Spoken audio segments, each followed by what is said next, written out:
샬롬, 주님의 은총과 평강 주심이 수요 예배에 마주하지는 못하지만 비대면 또 온라인으로 함께 모인 한 분 한 분의 마음과 또 그 심령 위에 깊이 뿌리 내리기를 소망합니다. 제가 잠시 기도하고 우리 주님의 말씀 은혜를 나누겠습니다. 참 좋으신 하나님 아버지, 이 시간 단순히 화면 앞에 앉아 있음 아니라 주님의 임재 앞에 앉아 주님의 말씀 듣기를 원합니다. 우리의 분요한 마음 주님의 선하심으로 평강의 은총을 더해 주옵시고, 아프고 힘겨운 마음 있거든 주님의 위로로 다시 한번 힘을 얻게 해 주시옵소서. 오늘도 단순히 세상에 유배되어 살아간 삶이 아니라 하나님께서 파송하신 사명지의 사명자의 삶으로 살아간 줄 아오니, 아버지여 이 시간 염려와 불안으로부터 이기게 하여 주옵시고, 그리스도의 풍성한 사랑의 말씀에 깊이 거하는 생명의 시간이 되게 해 주시옵소서. 코로나19로 인해 모두가 흩어져 살아가지만 성령 안에서 영적인 교제와 서로를 향한 사랑과 기도가 끊이지 않게 도와주옵시고, 오늘도 떨어져 있지만 같은 시간 또 말씀 앞에서 마음을 모으나니 하나님께서 베푸실 만한 자비와 은혜를 내리어 주시옵소서. 모든 것 의지하오며 예수님의 이름으로 기도드립니다. 아멘. 우리 수요 예배가 코로나19 4단계 사회적 거리두기 지침으로 인해서 우리 말씀 중심으로 수요 예배에 은혜를 나누도록 하겠습니다. 오늘은 전도서 16번째 시간인데요. 마지막 시간으로 오늘 전도서 12장 9절에서 14절까지의 말씀을 함께 나누겠습니다. 전도서 12장 9절에서 14절, 구약 성경 961쪽쯤에 있습니다. 우리 한 목소리로 함께 읽겠습니다. 전도자는 지혜자이어서 여전히 백성에게 지식을 가르쳤고 또 깊이 생각하고 연구하여 잠언을 많이 지었으며, 전도자는 힘써 아름다운 말들을 구하였나니 진리의 말씀들을 정직하게 기록하였느니라. 지혜자들의 말씀들은 찌르는 채찍들과 같고 회중의 스승들의 말씀들은 잘 박힌 못 같으니 다 한 목자가 주신 바이니라. 내 아들아, 또 이것들로부터 경계를 받으라. 많은 책들을 짓는 것은 끝이 없고 많이 공부하는 것은 몸을 피곤하게 하느니라. 이래 결국을 다 들었으니 하나님을 경외하고 그의 명령들을 지킬지어다. 이것이 모든 사람의 본분이니라. 하나님은 모든 행위와 모든 은밀한 일을 선악간에 심판하시리라. 아멘. 오늘 하나님을 경외하고 명령을 지켜라 라고 하는 제목으로 잠시 은혜의 말씀을 나누도록 하겠습니다. 전도자는 오늘 전도서를 마무리하려 합니다. 본문은 이제 12장 9절에서 14절이 전도서의 대단원의 마지막이라고 설명해 주고 있습니다. 전도서를 지은 사람이 누구일까? 통상적으로는 솔로몬이라고 말할 수 있습니다. 또한 솔로몬처럼 많은 부와 지위와 명성, 그리고 수많은 인생 경험과 사람들을 접한 그 누구일 수도 있습니다. 전도서의 저자가 솔로몬 혹은 솔로몬과 같은 그 누구라 하더라도 한 가지 공통점이 있는데 그 시대적 상황입니다. 그 시대는 이스라엘이 무역과 상업이 번성한 때였고 사회나 정치가 앞날을 헤아리기 어려운 위중의 시기였다고 말할 수 있습니다. 어느 시대든 사람들의 정신과 혼을 다 빼놓는 것 아닌가 생각됩니다. 그 시대도 역시 무엇이 바른 길인지 어디로 가야 하는지 알 수 없는 마음의 두 눈을 부릅뜨지 않으면 어디를 향해 가야 할지 길을 잃어버린 시대라 할 수 있습니다. 전도자는 그런 빠름의 시대, 변화 예측이 참 어려운 시대 속에서 역사와 만물의 배후에 하나님의 손길이 있음을 반드시 기억하라고 말씀 전하고 있습니다. 물론 여기에는 전도자 자신의 앞서 말씀드린 것처럼 풍성한 학식, 다양한 경험, 높은 위치, 무수한 사람들과의 만남, 그리고 하나하나를 유심히 보는 그의 세심한 주의력이 사용되었습니다. 전도서를 마무리하면서 오늘 9절에 전도자는 지혜자였다라고 고백하고 있습니다. 전도서를 지은 저자가 나는 지혜자입니다 이렇게 얘기하지 않고 전도서 대단원의 마지막 순간에 전도자는 지혜자이다 라고 조금 객관적으로 자신을 거리두어 표현하고 있습니다. 지혜자란 무엇입니까? 단순히 학식, 경험, 무수한 사람들과의 만남, 세심한 주의력, 이것이 성경의 지혜의 전부라고 할 수는 없습니다. 어찌 보면 그러한 지혜는 머리의 지혜라 할 수 있고 또 그러한 지혜는 다소 추상적일 수 있습니다. 그러나 전도자가 자신이 지혜자였다라고 말하는 것은 시간과 시대 그리고 무수한 사건과 사람 그리고 피조세계 그 이면에 하나님의 손길을 발견하는 경외의 마음을 나는 소유했다라고 말하는 것입니다. 하나님을 경외할 때에 사건과 만물 뒤에 있는 하나님의 놀라운 지혜를 발견할 수 있기 때문에 그러합니다. 하나님의 크심을 알고 나의 작음을 아는 것, 하나님의 무한하심을 알고 나의 유한함을 아는 일, 하나님의 능력 많으심을 알고 나의 무력함을 아는 일, 바로 거기서 경외는 시작되고 그리고 이 경외의 마음을 바탕으로 우리는 하나님의 지혜를 추구할 수 있게 되는 것입니다. 바로 그럴 때 영적인 눈이 띄어져서 우리는 하나님의 지혜를 일상에서 발견할 수 있는 것 아니겠습니까? 그러므로 전도자가 자신을 지혜자라고 말하는 것은 자랑하는 마음이 아니라 나는 하나님을 경외하려 노력했고 이 경외함을 통해 만물과 사건, 시대와 자연 피조세계에 하나님의 분명한 손길이 있었음을 그는 고백한다고 말하는 것입니다.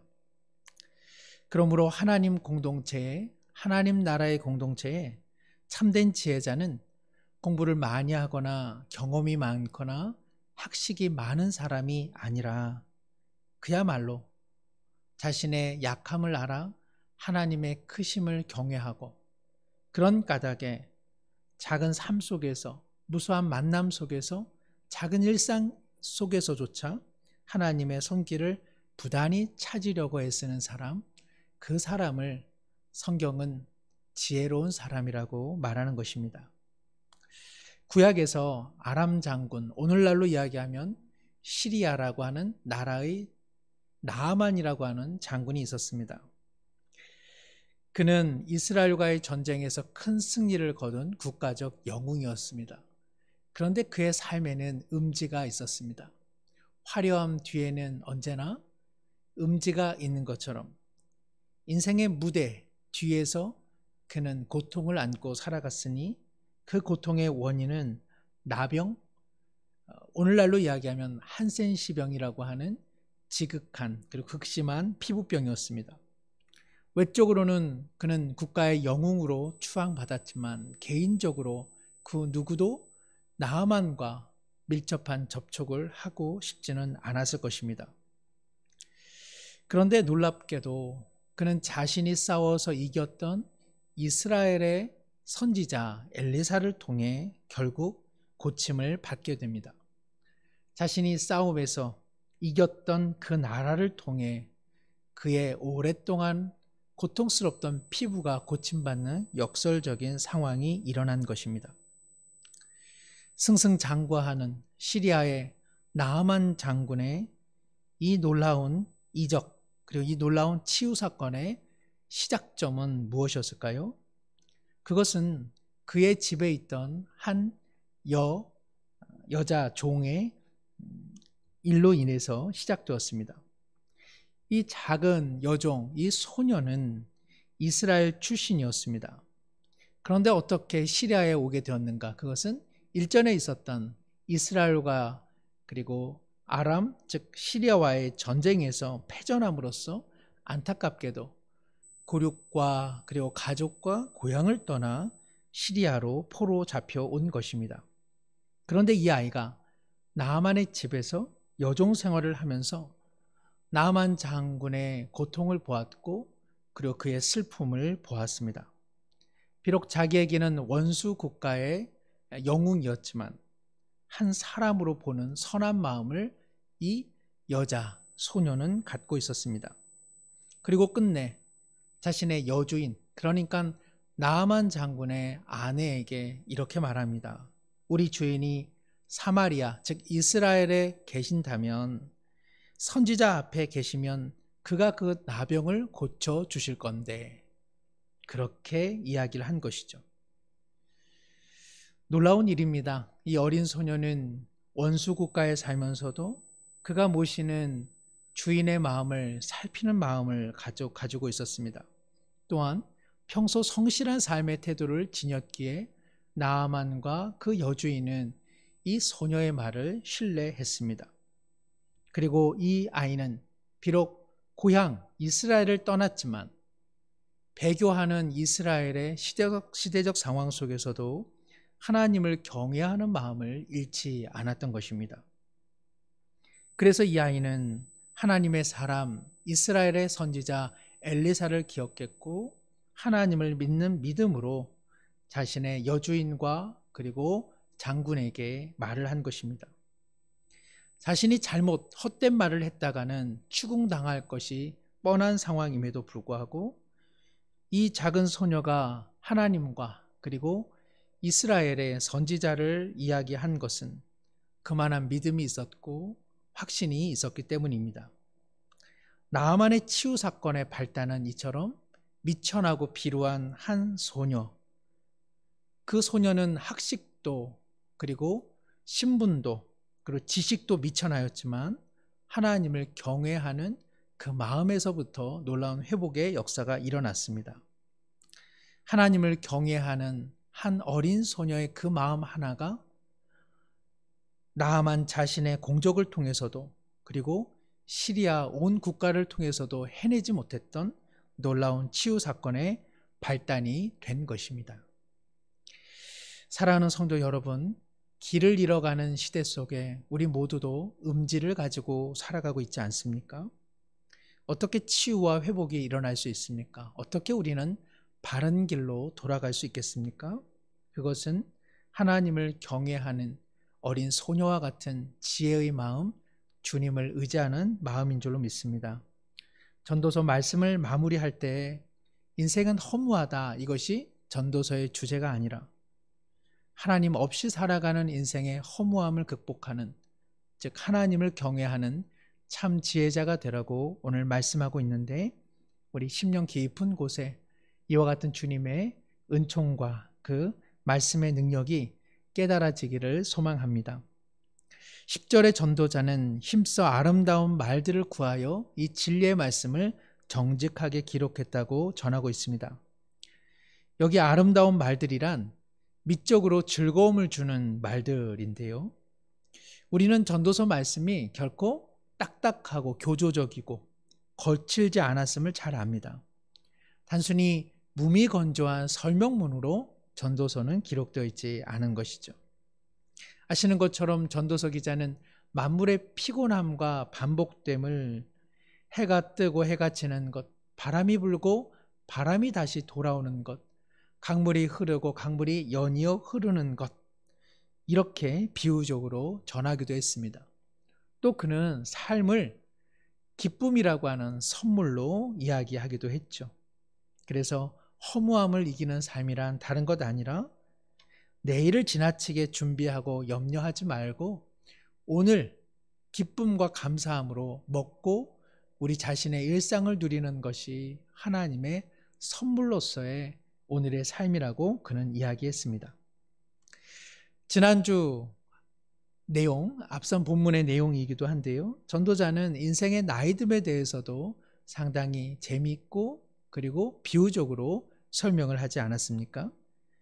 인생의 나이듦에 대해 그는 길거리에 문들이 닫혀지는 것이고 그리고 맷돌의 소리가 적어지는 것이며 창문이 어두워진다고 이야기했습니다. 길거리에 문들이 닫혀진다라고 하는 것은 귀가 어두워진다는 것이고 맷돌 소리가 적어진다는 것은 치아가 손상되어 어금니로 우작우작 씹는 소리가 적어진다는 이야기이며 그리고 창문이 어두워진다는 것도 시력이 약해지는 것을 의미합니다. 그리고 청각이 약해지는 것을 의미하는 것이죠. 그가 이처럼 아름다운 말들을 통해 전도서 말씀을 증거한 이유는 무엇입니까? 그것은 이렇게 우리가 누군가에게 말할 때 항상 문학적으로 또 비유적으로 이야기해야 된다, 그런 뜻은 아닙니다. 때로는 지식을 전하기 위해서는 거추장스러운 말들을 다 걷어내고 진리를 담백한 말로, 간결한 말로 표현해야 되는 때가 있지 않습니까? 그러므로 전도자가 아름다운 말들을 구사하려고 부단히 애썼다라고 하는 것은 화려하게 말을 꾸미자라고 하는 것이 아니라 글을 쓰고 말을 할 때 자신은 세심함으로 그리고 정성 들인 마음으로 전하였다는 뜻이 아니겠습니까? 이런 면에서 우리는 다시 한번 우리 그리스도인의 언어 생활에 대해 잠시 생각해 볼 필요가 있습니다. 우리는 그리스도인으로서 누군가에게 하나님의 진리를 또 하나님의 말씀을 전할 때에 정성 어린 마음으로 정성 어린 말씨로 증거하고 있는지 살펴볼 필요가 있다는 것이죠. 전도서 기자는 참으로 하나님의 명확한 말씀을 그러나 아름다운 말, 정성 어린 말, 정성 들인 말로 표현하려고 노력했음을 우리는 잘 알고 있습니다. 네모난 세모가 이 세상에 있습니까? 둥근 오각형이 있습니까? 그렇다면 거친 말을 일삼는 그리스도인이라고 하는 이 표현은 과연 옳은 표현이겠습니까? 네모난 세모 혹은 둥근 오각형, 이것은 흔히 형용모순이라고 하죠. 거친 말을 하고 사나운 말을 하는 그리스도인, 이것도 형용모순일 수밖에 없는 것입니다. 전도서 기자는 진리의 말씀을 전하였지만, 정직하게 전하였지만 그는 정성 어린 마음, 정성 들인 마음으로 전하였습니다. 이와 같은 그의 태도를 기억할 때 우리의 입술 또 우리의 말씨도 하나님의 명확한 말씀을 그러나 정성으로 사랑으로 건네는 그러한 마음이 있기를 소망합니다. 11절에 지혜자의 말씀 또 스승의 말씀을 전도서 기자는 이렇게 표현합니다. 찌르는 채찍과 같고 그리고 잘 박혀있는 못과 같다. 이것은 어떤 의미일까요? 그리고 그는 이러한 지혜자와 스승의 말씀이 채찍과 못인데 이 모든 말씀이 결국 한 목자로부터 나왔다고 오늘 증거하고 있습니다. 여기 목자는 누구일까요? 구약 사람들에게 위대하신 한 목자라고 하면 구약 백성들은 누구를 떠오르겠습니까? 그렇습니다. 하나님. 우리가 잘 아는 것처럼 다윗은 시편 23편에 하나님을 목자라고, 선한 목자, 그리고 부족함 없이 채워주신 목자라고 고백하지 않습니까? 시편 23편에서 다윗은 자신의 인생을 뒤돌아보건대 하나님은 선한 목자가 되사 하나님의 뜻을 쫓지 못했던 자신의 인생을 막대기와 그리고 지팡이로 보호해 주시고 안위해 주시고 쉴만한 물가 푸른 초장으로 인도하신 분이라고 고백합니다.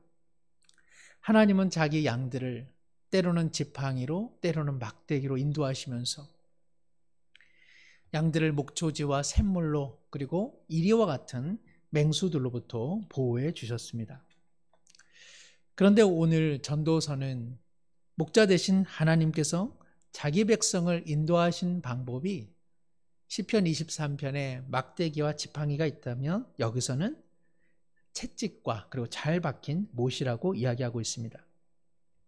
여기 채찍이라고 하는 것은 끝이 길고 뾰족한 일종의 막대기로 생각하시면 좋을 것 같습니다.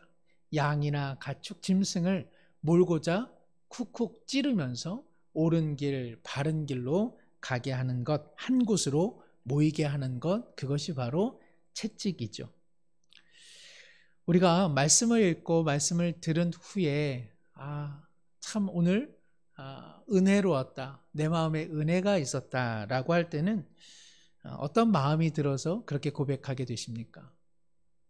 뭐 여러 가지 또 이유들이 있겠지만 중요한 것 중에 하나는 그 말씀이, 내가 오늘 읽은 말씀이, 들은 말씀이, 묵상한 말씀이 아프기는 한데, 찔림이 되기는 한데 참 나에게 새로운 각성을 주고 그리고 가야 할 길을 명시적으로 깨닫게 할 때 우리는 은혜가 받았다, 은혜를 받았다 이렇게 말하지 않습니까? 말씀은 꿀송이처럼 우리의 영적 피곤함에 회복을 주지만 또한 정말 채찍처럼 우리의 심령을 깊이 찔러서 옳은 길, 바른 길, 생명의 길로 걸어가고자 하는 동기를 부여시켜 줍니다. 어떻게 해야 구원을 받을 수 있습니까? 어떻게 해야 하나님의 뜻대로 살아갈 수 있습니까? 어떻게 해야 저는 이 죄악에서 벗어나 참된 변화의 삶을 살 수 있습니까? 우리는 말씀이 채찍되어 그 찔림의 말씀으로 큰 변화가 시작되고는 하는 것이죠. 그런 의미에서 내가 말씀을 듣고 말씀을 읽고 말씀을 묵상하되 찌르는 채찍으로서의 말씀을 경험하지 못한다면 우리는 스스로를 자성해 볼 필요가 있는 것 같습니다. 말씀이 나와 만나는 일, 그리고 말씀이 내 안에서 역동적으로 움직이기 시작하는 일, 바로 이것을 우리는 말씀이 사건화된다라고 표현합니다. 말씀이 사건화된 그 신뢰를 우리는 어디서 찾아볼 수 있습니까? 잘 아시는 것처럼 베드로나 바울이 그러한 경우 아닙니까? 유대인으로서 하나님의 말씀, 또 구약의 전통에 대해 그들은 잘 알고 있었습니다. 그러나 구약이 표상하는, 구약이 지향하고 있는 예수님에 대해서 그들은 알지 못했습니다. 그러나 예수님의 말씀을 통해 그들은 변화가 일어나기 시작했고, 어떻게 해야 구원을 받을까라고 하는 재인식이 일어났습니다. 그들의 예수님의 말씀이 그들의 심령 가운데 하나의 변화의 사건으로 역사하기 시작한 것이죠. 우리의 삶도 뒤돌아보면 그렇지 않습니까? 우리가 예수님을 들었지만 그 들음의 말씀이 내 안에서 눈물과 고백과 회개와 그리고 사랑의 사건을 불러일으켜서 우리도 예수님을 구주로 영접하게 되지 않았습니까? 그런 의미에서 과연 내 삶의 말씀은 사건화되고 있는가? 내 말씀이 내 안에서 움직이고 역동하고 그리고 이것이 정말 삶으로 재현되고 있는가 스스로 질문해 볼 필요가 있습니다. 말씀은 독서의 대상으로만 존재하지 않습니다. 말씀을 읽는 것은 언제나 중요합니다. 그러나 말씀을 읽을 때마다 성령의 조명 속에서 주님, 이 말씀이 독서로 끝나지 않고 말씀이 사건화되고 그리고 내 삶에 지극한 영향력을 끼칠 수 있도록 인도해 주옵소서. 우리의 말씀 읽기의 기도 제목인 줄로 믿습니다. 또한 말씀은 찌르는 채찍만이 아니라 오늘 잘 박힌 못과 같다고 이야기하고 있습니다. 얼마 전에 막내 아이가 부채질을 하면서 저에게 묻더라고요. 아빠, 왜 가벼운 것은 날아가고 무거운 것은 날아가지 않아요? 너무나 당연한 거를 물을 때마다 어떻게 대답해야 될지 잘 모르겠습니다. 그래서 제가 가벼운 것은 가볍기 때문에 날아가고 무거운 것은 무겁기 때문에 안 날아가는 거야, 이렇게 얘기해 줬어요. 잘했죠? 네. 그러면서 잠시 생각해 보았습니다. 그렇다. 세상의 가벼운 것들은 바람에 다 날아가는 것이구나. 시편 1편의 말씀이 생각이 났습니다. 속이 비어있는 쭉정이와 같은 인생, 겨와 같은 인생은 제 아무리 그 많은 것들을 소유한다 할지라도 하나님의 심판의 바람 앞에서는 다 날아가는 인생이다. 이에 비해서 시냇가에 심은 나무는 중량이 커서 날아가지 않은 것 아니라 심겨졌기에 날아가지 않은 것 아니겠습니까? 세상의 풀과 꽃은 얼마나 가볍습니까? 그런데 바람이 불더라도 그 가벼운 풀과 꽃이 결코 날아가지 않는 까닭은 무엇입니까?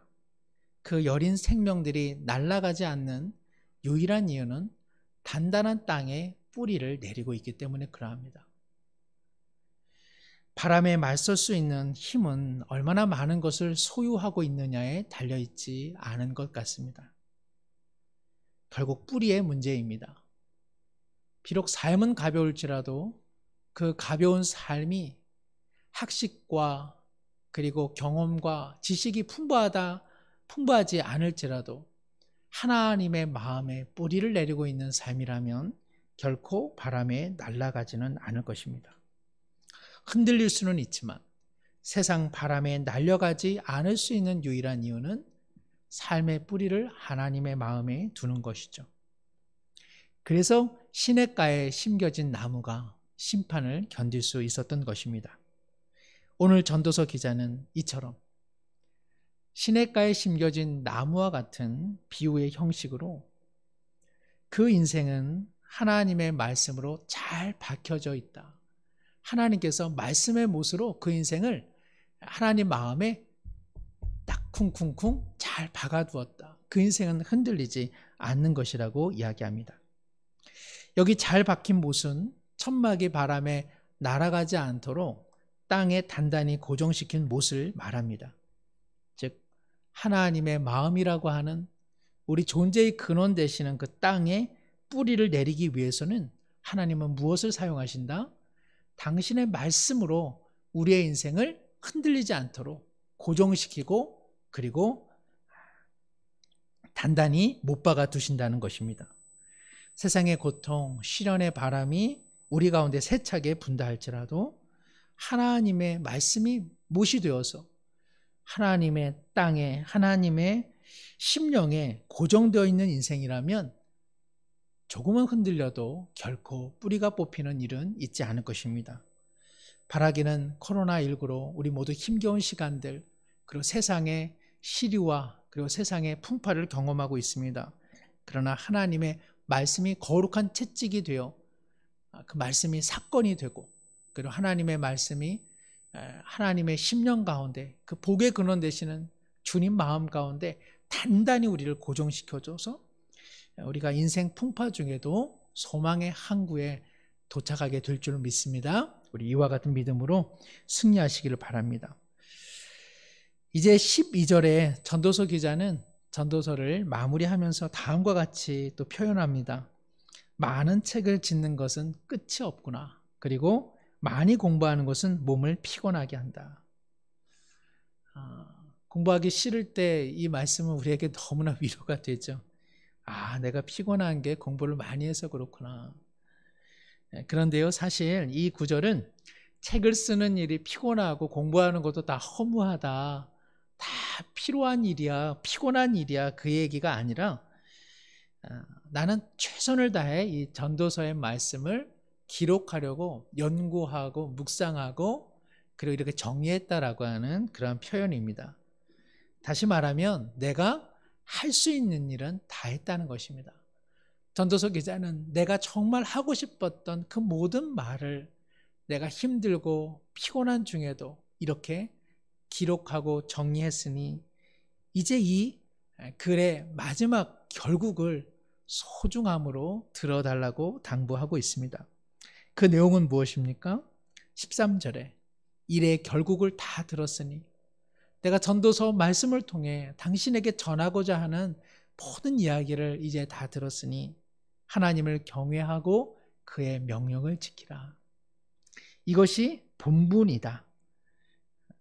원래 그 히브리어 이 성경에는 본분이 아니라 모든 사람의 모두이다 이렇게 되어 있습니다만은 이것이 우리의 사명이다. 이것이 우리의 전부다. 이렇게 이해하시면 좋겠습니다.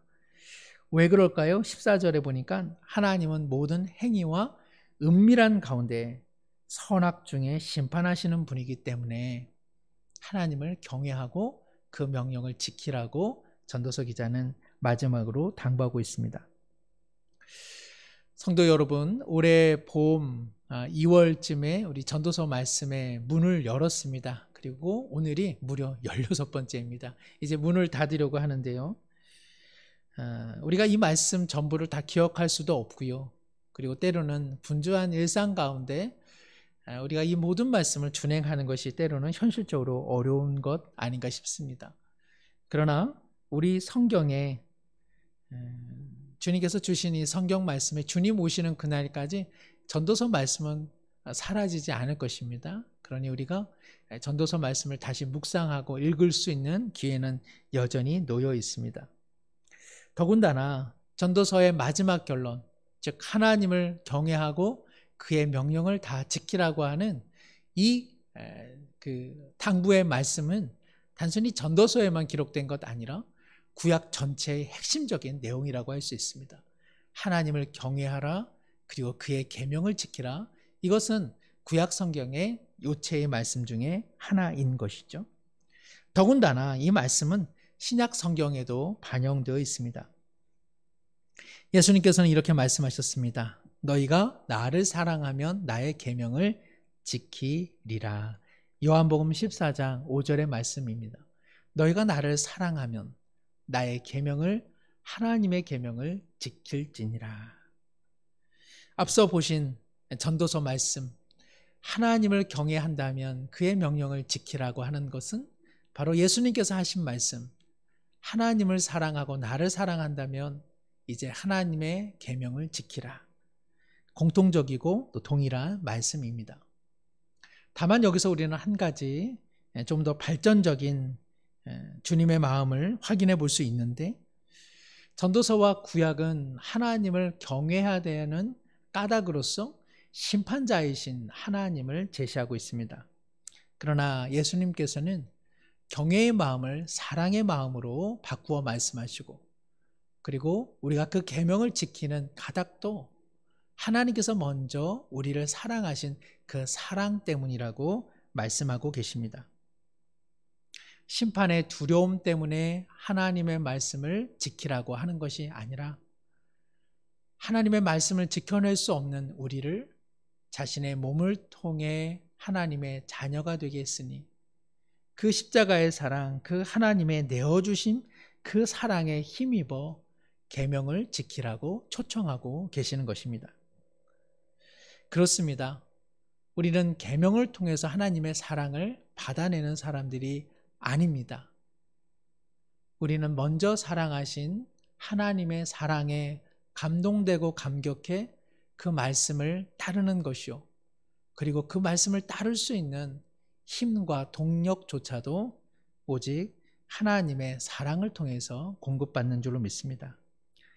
사랑하는 성도 여러분, 하나님을 경외하고 또 하나님을 사랑함으로 우리 그 명령과 그 계명을 지키기를 원합니다. 단순히 하나님을 두려워하기 때문이 아니라 십자가에 자기 아들을 내어주시기까지 우리를 사랑하신 그 사랑 때문에 우리는 어제보다 주님의 말씀을 좀 더 준행하고, 그리고 그 말씀을 좀 더 준행함으로써 하나님의 크신 사랑을 더욱더 절감하고 경험하게 되는 축복이 있기를 소망합니다. 말씀을 맺습니다. 코로나19 가운데 우리는 다시금 또 확산되어 가는 이쯤 우리는 다시 길을 잃는 듯 합니다. 혼란과 낙심이 우리 가운데 놓여져 있습니다. 그러나 이 모든 시간과 역사와 시대와 그리고 사건 속에서 우리는 인생은 허무하다, 인생은 아무것도 아니야 라고 하는 것이 아니라 이 속에서 하나님께서 어떻게 자기 백성을 돌보시는지, 그리고 그 이면 가운데 하나님은 어떻게 선하심으로 역사를 주관해 가고 계시는지 우리는 반드시 보고 믿고 누려야 될 줄로 믿습니다. 그렇기 때문에 비록 오늘의 삶이 때로는 힘겹다 할지라도 하나님께서 누리라고 주시는 선물이 되는 이유가 있는 것이죠. 혼란과 고난마저도 오늘의 삶은 영원하신 하나님과 잇닿아 있습니다. 무의미한 하루가 아니라 하나님의 마음과 하나님의 지평 그리고 하나님의 영원함 속에 오늘 하루가 의미 있다는 사실을 꼭 기억하시길 바랍니다. 그리하여서 전도서를 통해서 깨닫는 것이 인생은 허무하고 공허하다라고 하는 것이 아니라 인생은 하나님의 사랑 때문에 하나님의 계획하심 때문에 하나님의 선물 주심 때문에 대단히 소중한 것이며 그리고 내 일상을 기쁨과 감사로 살아내는 일이야말로 진정 본분이라고 하는 것 그리고 이것이야말로 하나님의 축복임을 우리 모두 잊지 않기를 소망합니다. 하나님의 사랑하심 때문에 그의 계명을 지켜내는 기쁨과 즐거움이 코로나19로 인해 얼마간 뵙지 못하는 우리들의 삶 속에서도 사건으로 다시 한번 역사되어지기를 축복합니다. 기도하겠습니다. 하나님의 크심을 알고 나의 작음을 알므로 진정한 경외의 마음을 주옵소서. 이를 통해 오늘 살아가는 어두운 역사와 사건 속에서 가정과 자연과 나의 작은 삶 속에서 주님의 지혜를 손길을 발견하게 하옵소서. 우리의 삶의 목자 되시는 주님께서 때로는 거룩한 채찍과 때로는 단단한 못으로 우리의 삶을 인도하시나니 이 말씀 의지하여 말씀이 사건되는 생명 변화의 현장이 되게 해 주옵시고 인생 풍파 중에도 기어이 소망의 항구로 인도해 주실 오직 주님만을 더욱 신뢰하게 하여 주옵소서. 심판주이신 하나님을 경외하되 우리에게 자기 아들을 내어주심으로 심판에서 생명으로 옮겨주신 십자가의 사랑에 날마다 압도되게 하여 주옵시고 그 주님의 명령과 계명을 지키는 동기도 하나님의 먼저 사랑해 주심, 순종의 힘도 하나님의 먼저 사랑해 주신 은혜임을 잊지 않게 하여 주옵소서. 주신 나날들을 기쁨과 감사로 살아내어 삶의 허물을 노래하는 것 아니라 삶의 은총을 새 마음으로 노래하는 우리 모두가 되게 해 주옵소서. 예수님의 이름으로 감사 기도드립니다. 아멘.